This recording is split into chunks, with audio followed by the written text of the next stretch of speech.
The biggest crybaby on the planet, Donald Trump, gets his way once again.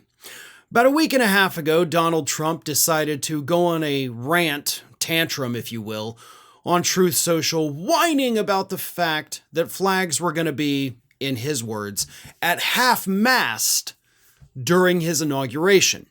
Now, of course, that is an incorrect statement because they're not flags on ships, so it's not half-mast, it is half-staff. Nevertheless, Trump said this. The Democrats are all giddy about our magnificent American flag potentially being at half-mast during my inauguration. Nobody wants to see this and no American can be happy about it. Let's see how it plays out. So he told us we're not even allowed to be happy about it. But anyway, the flags, of course, are at half-staff due to the 30-day period of mourning following the passing of former President Jimmy Carter. And so Trump had beef with a dead guy. Didn't want the flags to be at half-staff because obviously in all of the photographs, in the history books perhaps, you would see Trump smiling and waving at his inauguration, and all the flags would be at half-staff, which would be kind of embarrassing, but also nobody would care, right? Like, that's the biggest issue. Nobody would care. Nobody would probably even question it. Hell, at that point in American history, people won't even know what that means. But Trump has gotten his way. After a series of Republican governors decided that they were going to fly their flags at full staff on Inauguration Day, screw Jimmy Carter, the Capitol building itself has decided, in spite of President Biden's orders to keep them at half-staff, Capitol building says, you know what? We're just going to fly the flags at full staff on Inauguration Day. To hell with Jimmy Carter, apparently.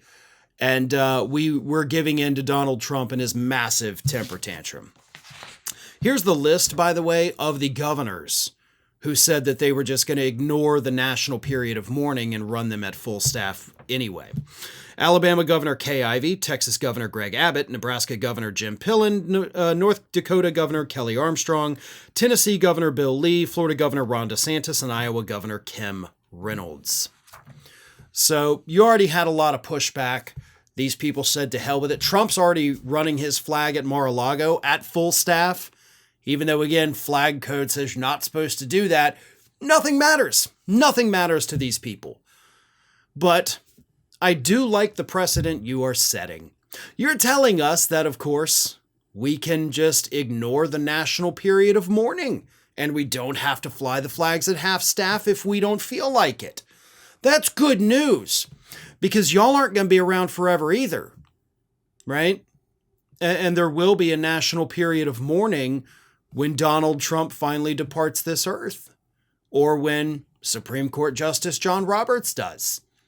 And it's good to know that you guys are setting the precedent right now that we don't have to give a damn.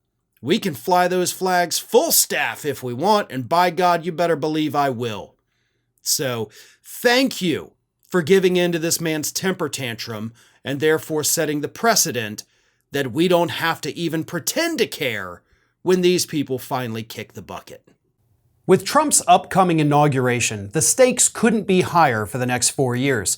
And let's not kid ourselves, things are already looking grim. One of the first things Trump's planning? An overhaul of AI policies that throw Biden's safeguards out the window, calling them, quote, radical leftist roadblocks to innovation. But let's be real, this is about stripping away protections and opening the floodgates for unchecked surveillance, manipulation, and corporate control.